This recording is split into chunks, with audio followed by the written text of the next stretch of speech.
കുറച്ച് വർഷങ്ങൾക്ക് മുമ്പ് ഒരാൾക്കൊരു ആക്സിഡൻ്റ് ഉണ്ടായി. ആക്സിഡൻറ്റിൽ അയാളുടെ നട്ടലിന് നല്ല ഡാമേജ് ഉണ്ടായി. ഡോക്ടർമാർ പറഞ്ഞു ഇനി ഇയാൾ എഴുന്നേറ്റ് നടക്കുമെന്ന് തോന്നുന്നില്ല. പക്ഷേ ഈ മനുഷ്യൻ എഴുന്നേറ്റ് നടന്നു. അയാളുടെ നട്ടലിലെ പ്രശ്നങ്ങളെല്ലാം പരിഹരിക്കപ്പെട്ടു. എങ്ങനെയെന്നോ? സ്വന്തം മനസ്സിൻ്റെ ശക്തി കൊണ്ട്, വിഷ്വലൈസേഷൻ്റെ ശക്തി കൊണ്ട്. ഈ മനുഷ്യൻ്റെ പേര് ജോ ഡിസ്പെൻസ എന്നാണ്. പിന്നീട് ഇദ്ദേഹം ഇതിനെക്കുറിച്ച് കൂടുതൽ പഠിച്ചു. ഒരുപാട് ആൾക്കാരെ പരിചയപ്പെട്ടു. അവരുടെ അനുഭവങ്ങളിൽ നിന്ന് കൂടുതൽ പഠിച്ചു. അദ്ദേഹം പറയുന്നത് മനസ്സിൻ്റെ ശക്തി കൊണ്ട് അസാധ്യമെന്ന് തോന്നുന്ന പല കാര്യങ്ങളും സാധ്യമാണ് എന്നാണ്. നിങ്ങളുടെ ഒരാൾ പറയുകയാണ് നിങ്ങളുടെ മനസ്സിൻ്റെ ശക്തി കൊണ്ട് നിങ്ങളുടെ ഏത് ആഗ്രഹവും സത്യമാക്കി മാറ്റാമെന്ന്. അപ്പോൾ നിങ്ങൾ എന്തായിരിക്കും പറയുക? നിങ്ങൾ തീർച്ചയായിട്ടും ചിരിച്ച് തള്ളിക്കളയും. കാരണം നമുക്കിപ്പോഴും മനസ്സിലായിട്ടില്ല, നമ്മുടെ ചിന്തകളാണ് നമ്മുടെ യാഥാർത്ഥ്യം സൃഷ്ടിക്കുന്നത്. നമ്മൾ ഈ കാണുന്നതെല്ലാം സൃഷ്ടിക്കുന്നത് നമ്മുടെ ചിന്തകൾ തന്നെയാണ്. നമ്മളാണ് നമ്മുടെ ജീവിതത്തിൻ്റെ ക്രിയേറ്റർ എന്ന് നമുക്കിതുവരെ മനസ്സിലായിട്ടില്ല. ജോ ഡിസ്പെൻസയെ പോലുള്ളവർ പറയുന്നത് നമ്മുടെ ജീവിതം സൃഷ്ടിക്കുന്നത് നമ്മുടെ ചിന്തയാണെന്നാണ്. നമ്മുടെ ഓരോ ചിന്തയും ഈ പ്രപഞ്ചത്തിലേക്ക് ഒരു സിഗ്നൽ എന്നോണം വേണം പോകുന്നു അത്രേ. ഈ സിഗ്നലിനെ ആധാരമാക്കിയാണ് നമ്മുടെ ജീവിതം സൃഷ്ടിക്കപ്പെടുന്നത് അത്രേ. ഇത് ഏതാണ്ട് ഒരു റെസ്റ്റോറൻറ്റിൽ ഭക്ഷണം ഓർഡർ ചെയ്യാൻ ഇരിക്കുന്നത് പോലെയാണ്. നമുക്കിഷ്ടമുള്ള ഭക്ഷണം നമുക്ക് ഓർഡർ ചെയ്യാൻ സാധിക്കും. പക്ഷെ നിർഭാഗ്യവശാൽ നിങ്ങൾ സ്വയം ഇഷ്ടമില്ലാത്ത ഭക്ഷണമാണ് ഓർഡർ ചെയ്യുന്നത്. ആ ഭക്ഷണം വന്നു കഴിഞ്ഞാൽ നിങ്ങൾ കംപ്ലൈൻറ്റും പറയുന്നു. ഇന്നലെ നിങ്ങൾ ഇതാണ് ഓർഡർ ചെയ്തത്, ഇന്ന് നിങ്ങൾ ഇതാണ് ഓർഡർ ചെയ്യുന്നത്, നാളെയും നിങ്ങൾക്ക് ഇഷ്ടമില്ലാത്ത ഭക്ഷണം തന്നെ ഓർഡർ ചെയ്യും. എന്നിട്ടിരുന്ന് കുറ്റവും പറയും. ഇതൊരു മണ്ടത്തരമാണ്. ഏത് നിമിഷം വേണമെങ്കിലും നമുക്ക് ഈ ഓർഡർ ഒന്ന് മാറ്റിക്കൊടുക്കാവുന്നതേ ഉള്ളൂ. പക്ഷേ നമ്മളത് ചെയ്യുന്നില്ല. നമ്മുടെ ഓരോ ചിന്തയും ഇത്തരത്തിൽ പ്രപഞ്ചമെന്ന റെസ്റ്റോറൻറ്റിന് നമ്മൾ കൊടുക്കുന്ന സിഗ്നലാണത്രേ. ഇത് പറയുമ്പോൾ ഒരു കഥയാണ് ഓർമ്മ വരുന്നത്. ഒരുപാട് വർഷങ്ങൾക്ക് മുമ്പ് ഒരു നാട്ടിൽ ഒരു കോളേജിൽ ഒരു പ്രൊഫസർ എല്ലാ ദിവസവും ഉച്ചയ്ക്ക് ഭക്ഷണം കഴിക്കുമ്പോൾ കംപ്ലൈൻറ്റ് പറയും. എല്ലാ ദിവസവും ഇയാൾ വരും. ഉച്ചയ്ക്ക് എല്ലാ പ്രൊഫസർമാരും ഒന്നിച്ചിരുന്ന് ആഹാരം കഴിക്കുമ്പോൾ ഇയാളുടെ ടിഫിൻ തുറക്കും. എന്നിട്ട് വലിയ വിഷമത്തോടെ പറയും, ഇന്നും ഉരുളക്കിഴങ്ങും ചപ്പാത്തിയാണല്ലോ. ഇതെല്ലാ ദിവസവും പതിവാണ്. എല്ലാ ദിവസവും ഉച്ചയ്ക്ക് ടിഫിൻ തുറക്കുക. എന്നിട്ട് ഇയാൾ കംപ്ലൈൻറ്റ് പറയും, ഇന്നും ഉരുളക്കിഴങ്ങും ചപ്പാത്തിയാണല്ലോ. ഒരു ദിവസം ഇയാളുടെ അടുത്തിരിക്കുന്ന പ്രൊഫസർ ഇയാളോട് ചോദിച്ചു, നിങ്ങൾക്ക് നിങ്ങളുടെ ഭാര്യയോടൊന്ന് പറഞ്ഞൂടെ വേറെന്തെങ്കിലും ഉണ്ടാക്കി തരാൻ? അപ്പോൾ ആദ്യത്തെ പ്രൊഫസർ രണ്ടാമത്തെ പ്രൊഫസർ നോക്കിക്കൊണ്ട് ചോദിച്ചു, ഏത് ഭാര്യ? ഞാൻ ഒറ്റയ്ക്കാണ് ജീവിക്കുന്നത്. എൻ്റെ ഭക്ഷണം ഉണ്ടാക്കുന്നത് ഞാൻ തന്നെയാണ്. നോക്കൂ, നമ്മളിൽ ഭൂരിഭാഗം ആൾക്കാരും ഈ പ്രൊഫസറിനെ പോലെയാണ്. നമ്മൾ തന്നെയാണ് നമ്മുടെ ഭക്ഷണം ഉണ്ടാക്കിയത്. എന്നിട്ട് നമ്മൾ കംപ്ലൈൻറ്റും പറയുന്നു. നമ്മൾ തന്നെയാണ് നമ്മുടെ ഈ ജീവിതത്തെ സൃഷ്ടിക്കുന്നത്. എന്നിട്ട് നമ്മൾ കംപ്ലൈൻറ്റ് പറയുകയാണ്.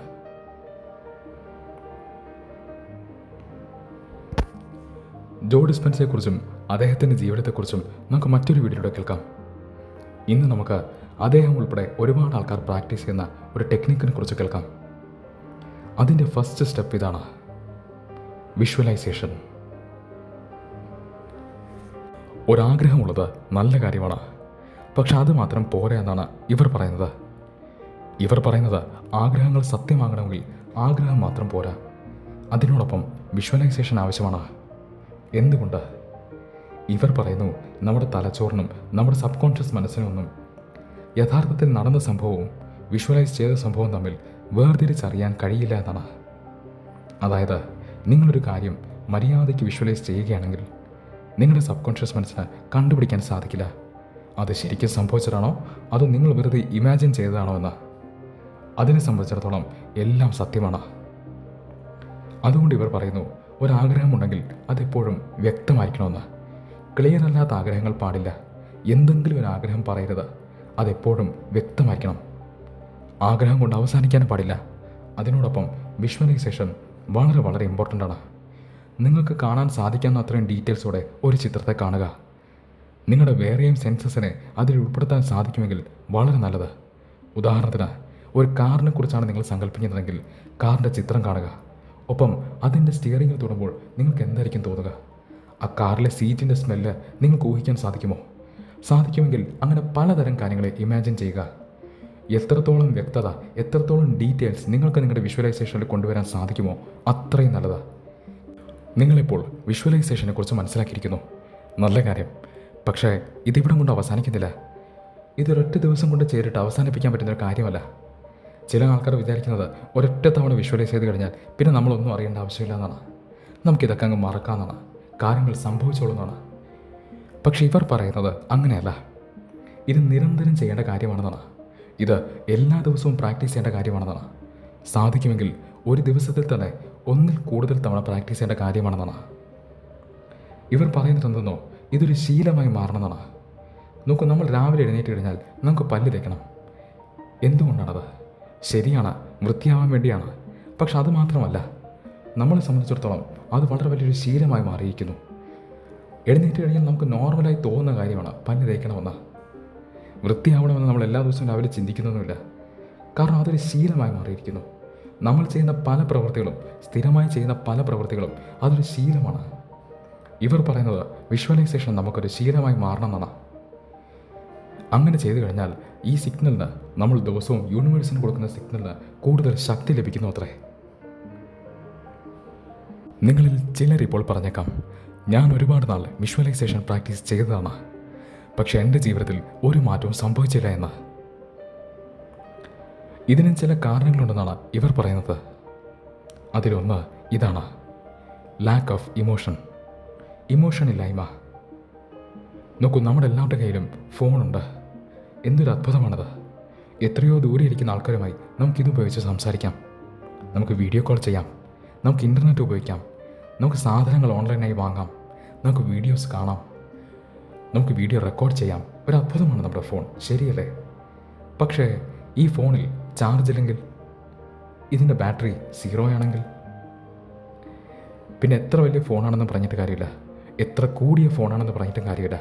നിങ്ങൾക്കത് വെച്ച് ഒന്നും ചെയ്യാൻ സാധിക്കില്ല. ശരിയാണ്, ഫോൺ ഒരു അത്ഭുതമാണ്, പക്ഷെ അതിൽ ചാർജ് ആവശ്യമാണ്. വണ്ടി ഒരു അത്ഭുതമാണ്, പക്ഷെ അതിന് പെട്രോൾ ഇല്ലാതെ ഒന്നും ചെയ്യാൻ സാധിക്കില്ല.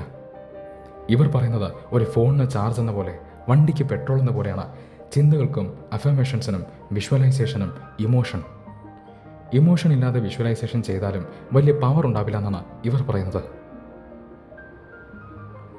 ഇതിന് ഒരു ലോജിക്കും ഉണ്ടെന്ന് തോന്നുന്നു. ഒന്ന് ആലോചിച്ച് നോക്കൂ. നിങ്ങൾ ഒരുപാട് നാളായി ആഗ്രഹിക്കുന്നൊരു കാര്യം സത്യമായി കഴിഞ്ഞാൽ നിങ്ങൾ വെറുതെ ഇരിക്കുമോ? നിങ്ങളുടെ മാനസികാവസ്ഥ എന്തായിരിക്കും? അത് പ്ലെയിൻ ആയിരിക്കുമോ? നിങ്ങൾ വിഷമത്തിലിരിക്കുമോ? ഒരിക്കലുമില്ല. നിങ്ങൾ ഒരുപാട് നാൾ ആഗ്രഹിച്ചൊരു ജോലി നിങ്ങൾക്ക് കിട്ടിയിരിക്കുന്നു. നിങ്ങൾ ഒരുപാട് നാളായി കൊതിക്കുന്നൊരു വണ്ടി നിങ്ങൾ വാങ്ങിച്ചിരിക്കുന്നു. ഒരു വീട് സ്വന്തമാക്കിയിരിക്കുന്നു. ഒറ്റപ്പെട്ട് ജീവിച്ചിരുന്ന നിങ്ങൾക്ക് നിങ്ങളെ സ്നേഹിക്കാൻ ഒരാളെ കിട്ടിയിരിക്കുന്നു. നിങ്ങൾ സന്തോഷിക്കില്ലേ? നിങ്ങളുടെ മാനസികാവസ്ഥ തീർത്തും വ്യത്യസ്തമായിരിക്കില്ലേ? അപ്പോൾ ആ മാനസികാവസ്ഥ നിങ്ങൾ ഇപ്പോൾ അനുഭവിക്കേണ്ടതായിട്ടുണ്ട്. ഇവർ പറയുന്നത് എന്തെന്നോ, മനസ്സിനെയും ശരീരത്തിനെയും വിശ്വസിപ്പിക്കാൻ ശ്രമിക്കുകയാണ് നമ്മൾ. അതായത് നമ്മുടെ ആഗ്രഹങ്ങൾ സത്യമായി കഴിഞ്ഞുവെന്ന്. അപ്പോൾ അതെല്ലാ അർത്ഥത്തിലും പൂർണ്ണമായിരിക്കണം. ഒരു ചിത്രം കണ്ടതുകൊണ്ട് മാത്രമായില്ല. അത് നല്ല കാര്യമാണ്, പക്ഷെ അതുകൊണ്ട് മാത്രമായില്ല. ഇമോഷണലിയും നിങ്ങൾ ആ അവസ്ഥയിൽ എത്തിച്ചേരണം. ഇവർ പറയുന്ന രസകരമായൊരു വാക്കുണ്ട്: ലിവ് ഫ്രം ദി എൻഡ്. അവസാനം മുതൽ ജീവിക്കുമെന്ന്. അതായത് നിങ്ങളുടെ ആഗ്രഹങ്ങൾ, നിങ്ങളുടെ ലക്ഷ്യങ്ങൾ സത്യമായി കഴിഞ്ഞാൽ നിങ്ങൾ എങ്ങനെയിരിക്കും? ആ അവസ്ഥയിലേക്ക് ആദ്യം തന്നെ എത്തൂ. പടിപടിയായി അവിടെ എത്താൻ ചിന്തിക്കരുത്. നിങ്ങൾ അവിടത്തേക്ക് ആദ്യമേ പോകൂ. അവിടുന്ന് പുറകോട്ടേക്ക് വരൂ. ഇൻട്രസ്റ്റിംഗ് ആയൊരു തോട്ടാണത്. ഫിസിക്കലി ചിലപ്പോൾ അത് സാധിക്കില്ല, പക്ഷേ ഇമോഷണലി, മെൻ്റലി തീർച്ചയായിട്ടും സാധിക്കും. ഒരു കാർ നിങ്ങൾക്ക് ഇപ്പോൾ ഉണ്ടാവില്ല, പക്ഷെ കാറിനെക്കുറിച്ച് നിങ്ങൾക്ക് തീർച്ചയായിട്ടും സങ്കല്പിക്കാൻ സാധിക്കും. കാർ കിട്ടിക്കഴിഞ്ഞാൽ നിങ്ങളുടെ മാനസികാവസ്ഥ എന്തായിരിക്കും? നിങ്ങൾക്ക് ആ മാനസികാവസ്ഥ കൃത്രിമമായി സൃഷ്ടിക്കാൻ സാധിക്കും. സത്യമല്ലേ? അത് ചെയ്യൂ എന്നാണ് ഇവർ പറയുന്നത്. അത് ഈ പ്രോസസ്സിന് വളരെ വളരെ ഇമ്പോർട്ടൻ്റ് ആണത്രേ. ഇവിടെ ഇപ്പോൾ 2 കാര്യങ്ങളെക്കുറിച്ച് പറയേണ്ടതായിട്ടുണ്ട്. ഒന്ന്, ഈ ടെക്നിക്കൽ പ്രാക്ടീസ് ചെയ്യുന്ന ആൾക്കാർ പറയുന്ന കാര്യമാണ്. നോക്കൂ, ഇത് ചെയ്യുമ്പോൾ ആദ്യമൊക്കെ രസമാണെങ്കിലും പിന്നെ ഞാനിത് മറന്നു പോകും. പിന്നെ എനിക്കൊരു സംശയം വരും. ഇതൊക്കെ സത്യമാണോ? ഇത് വർക്കൗട്ട് ആകുമോ? ഇതൊക്കെ വെറുതെ അല്ലേ? നോക്കൂ, ഇങ്ങനത്തെ ചിന്തകൾ നോർമലാണ്. ഇങ്ങനത്തെ ചിന്തകൾ വളരെ സ്വാഭാവികമാണ്. പക്ഷേ ഇതൊരു ട്രാപ്പാണ്. നിങ്ങളിതിൽ വീഴരുത്. എന്തുകൊണ്ടെന്നോ, നോക്കൂ, നമ്മൾ ഒരുപാട് നാൾ വേറൊരു രീതിയിൽ ജീവിച്ച ആളാണ്, ശരിയല്ലേ?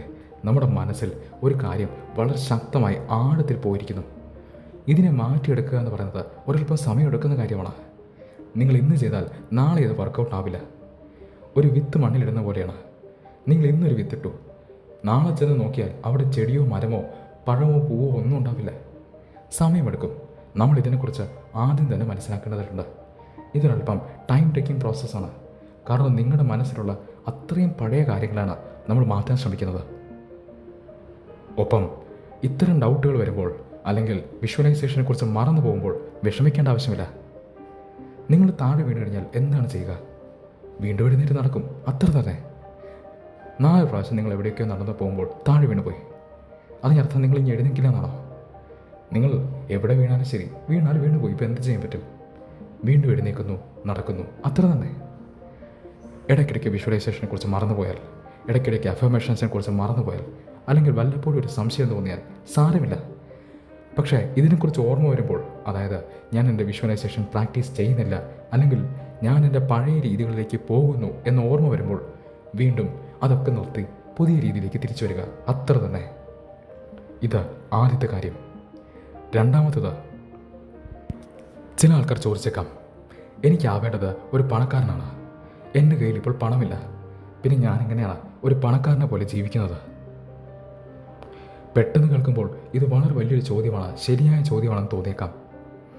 പക്ഷെ സത്യം എന്തെന്നോ, ഇതൊക്കെ നമ്മുടെ മനസ്സിൻ്റെ ട്രിക്കുകളാണ്, ട്രാപ്പുകളാണ്. നമ്മളെ വീണ്ടും ആ പഴയ ട്രാക്കിലേക്ക് കൊണ്ടുപോകാൻ ശ്രമിക്കുകയാണ് നമ്മുടെ മനസ്സ്. ശരിയാണ്, നമുക്കൊരു പണക്കാരനാവണം, നമ്മുടെ കയ്യിൽ പണമില്ല. അപ്പോൾ നമുക്കൊരു പണക്കാരനെ പോലെ ജീവിക്കാൻ സാധിക്കുമെന്ന് ചോദിച്ചാൽ ഒരല്പം പ്രയാസമാണ്.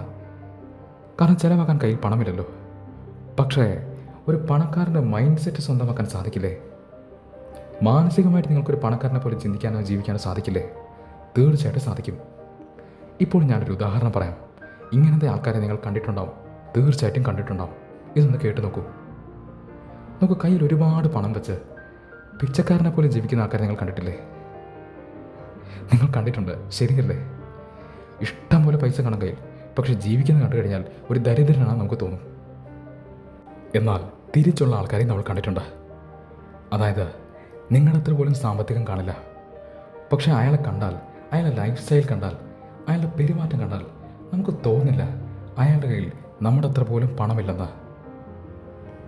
അയാൾ വളരെ ലക്ഷൂറിയസ് ആണെന്നല്ല പറഞ്ഞു വരുന്നത്, പക്ഷെ അയാളുടെ മൈൻഡ് സെറ്റ്, അയാളുടെ പെരുമാറ്റം, അയാളുടെ ചുറ്റിനുള്ളൊരു ഓറ, അതൊക്കെ ഇഷ്ടം പോലെ പണമുള്ളൊരു വ്യക്തിയുടേതാണ്. ഇങ്ങനത്തെ ആൾക്കാരെ നിങ്ങൾ കണ്ടിട്ടില്ലേ? ഇതാണ് കുറച്ച് മുൻപ് പറഞ്ഞത്. ശരിയായിരിക്കാം, ഫിസിക്കലി നിങ്ങളുടെ കയ്യിൽ പണം കാണില്ല, പക്ഷെ ഒരു പണക്കാരൻ്റെ മൈൻഡ് സെറ്റ് സൃഷ്ടിക്കാൻ ഒരു പ്രയാസവുമില്ല. നോക്കൂ, സ്പോർട്സിലൊക്കെ ഇത് വളരെയധികം പ്രാക്ടീസ് ചെയ്തൊരു മെത്തേഡാണ്, പറയുന്നൊരു കാര്യമാണ്.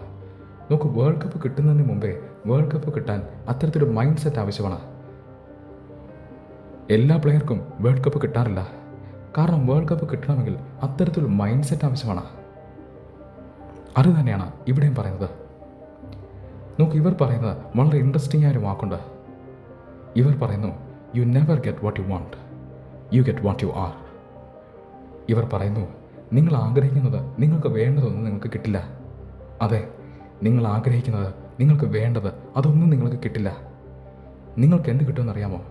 നിങ്ങൾ എന്താണോ അതേ നിങ്ങൾക്ക് കിട്ടുകയുള്ളൂ. കേൾക്കുമ്പോൾ ആദ്യമൊന്ന് ഞെട്ടിയേക്കാം, പക്ഷേ ഇത് വളരെ ലോജിക്കലായ ഒരു കാര്യമാണ്. ഇതിന് നല്ലൊരു ഉദാഹരണം പറയാം. നോക്കൂ, നിങ്ങൾ ഒരു റേഡിയോ ഉപയോഗിക്കുകയാണ്. നിങ്ങളിൽ എത്ര പേർ റേഡിയോ ഉപയോഗിച്ചിട്ടുണ്ടെന്ന് അറിയില്ല, എന്നാലും ഒന്ന് ഇമാജിൻ ചെയ്യൂ. നിങ്ങൾ ഒരു റേഡിയോ ഉപയോഗിക്കുകയാണ്. അതിൽ ഒരു പെർട്ടിക്കുലർ സ്റ്റേഷനിലാണ് ഇപ്പോൾ നിങ്ങൾ വച്ചിരിക്കുന്നത്. നിങ്ങൾക്ക് ആ ചാനലും അതിലെ പാട്ടും ഇഷ്ടമേ അല്ല. നിങ്ങൾ റേഡിയോനെ കുറ്റം പറഞ്ഞാലോ നിങ്ങളുടെ വിധിയെ കുറ്റം പറഞ്ഞാലോ അവിടെ ഒരു മാറ്റവും സംഭവിക്കാൻ പോകുന്നില്ല. നിങ്ങൾ ആകെ ചെയ്യേണ്ടത് റേഡിയോയുടെ നോബ് തിരിക്കുക എന്നുള്ളതാണ്. അടുത്ത ചാനലിലേക്ക് പോവുക. സിമ്പിൾ. നോക്കൂ, നിങ്ങളുടെ ആഗ്രഹം ഒരു പെർട്ടിക്കുലർ ചാനലിലെ പാട്ടാണ് എന്ന് പറഞ്ഞാൽ റേഡിയോ അത് വെച്ച് തരില്ല. നിങ്ങൾ ആ ചാനൽ മാറ്റേണ്ടതായിട്ടുണ്ട്, ശരിയല്ലേ? ആ ബട്ടൺ ഒന്ന് തിരിച്ച് ഏത് ചാനൽ വേണോ ആ ചാനൽ വയ്ക്കുക. ഇനി നിങ്ങൾ എന്താഗ്രഹിച്ചാലും ആ ചാനലിലെ പാട്ടേ വരികയുള്ളൂ. ഇതാണത്രേ യഥാർത്ഥ കാര്യം. നോക്കൂ, ഇത് വെറും ഒരു അഭിനയമല്ല. വെറുതെ നിങ്ങളെ പറഞ്ഞ് വിശ്വസിപ്പിക്കുകയല്ല, മറിച്ച് അതിനോടെല്ലാം ഒപ്പം നിങ്ങളുടെ എനർജി തന്നെ നിങ്ങൾ മാറ്റുകയാണത്രേ. ഇവർ പറയുന്നത് യൂണിവേഴ്സിൽ എല്ലാത്തിനുമുള്ള എനർജി ഉണ്ടെന്നാണ്. നിങ്ങൾക്ക് നന്നാവണമെങ്കിലും മോശമാണെങ്കിലും നിങ്ങൾക്ക് പണം ഒരുപാട് സമ്പാദിക്കണമെങ്കിലും നിങ്ങൾക്ക് ദരിദ്രനാവണമെങ്കിലും എല്ലാത്തിനുമുള്ള എനർജി യൂണിവേഴ്സിലുണ്ട്. ഇതിലേത് എനർജിയുമായി നിങ്ങൾ അലൈൻ ചെയ്ത് നിൽക്കുന്നു, ഏത് എനർജിയുമായി നിങ്ങൾ ചേർന്ന് നിൽക്കുന്നു, അതായിരിക്കും അത്രേ നിങ്ങളുടെ ജീവിതത്തിൽ സംഭവിക്കുക. അതുമായി ബന്ധമുള്ള കാര്യങ്ങളായിരിക്കും അത്രേ നിങ്ങളുടെ ജീവിതത്തിലേക്ക് ആകർഷിക്കപ്പെടുക. ഇവർ പറയുന്നത് നിങ്ങളുടെ ഈ എനർജിയെ തന്നെ മാറ്റുമെന്നാണ്. ഇതൊക്കെ പ്രാക്ടീസ് ചെയ്യുമ്പോൾ പേടി തോന്നുന്നത്, വിഷമം തോന്നുന്നത്, അല്ലെങ്കിൽ ഇതൊക്കെ വർക്കൗട്ട് ആകുമെന്ന് തോന്നുന്നത്, ഇതൊക്കെ സ്വാഭാവികമാണ്. ഇതൊക്കെ മനസ്സിൻ്റെ ട്രിക്കുകളാണ്. ഇതിൽ വീഴരുത്. എപ്പോഴൊക്കെ സാധിക്കുമോ അപ്പോഴൊക്കെ നിങ്ങളുടെ ഈ ടെക്നിക്കുകൾ പ്രാക്ടീസ് ചെയ്യുക. അത് നിങ്ങളുടെ ഉള്ളിൽ ഒരു ശീലമായി മാറുന്നത് വരെ. പിന്നെ നിങ്ങൾ പോലും അറിയാതെ നിങ്ങളിത് പ്രാക്ടീസ് ചെയ്യാൻ തുടങ്ങും. മനസ്സിനെക്കുറിച്ചും സബ് കോൺഷ്യസ് മനസ്സിനെക്കുറിച്ചും അത് നമ്മുടെ ജീവിതത്തെ ബാധിക്കുന്ന രീതിയെക്കുറിച്ചുമൊക്കെ കുറച്ച് വീഡിയോസ് നേരത്തെ തന്നെ ഈ ചാനലിൽ ചെയ്തിട്ടുണ്ട്. നിങ്ങൾക്ക് ഈ ടോപ്പിക്കിൽ ഇൻട്രസ്റ്റ് ഉണ്ടെങ്കിൽ തീർച്ചയായിട്ടും ആ വീഡിയോസ് കണ്ടു നോക്കുക. വരും ദിവസങ്ങളിലും ഈ വിഷയത്തിൽ കൂടുതൽ വീഡിയോസ് ഉണ്ടാവുന്നതാണ്.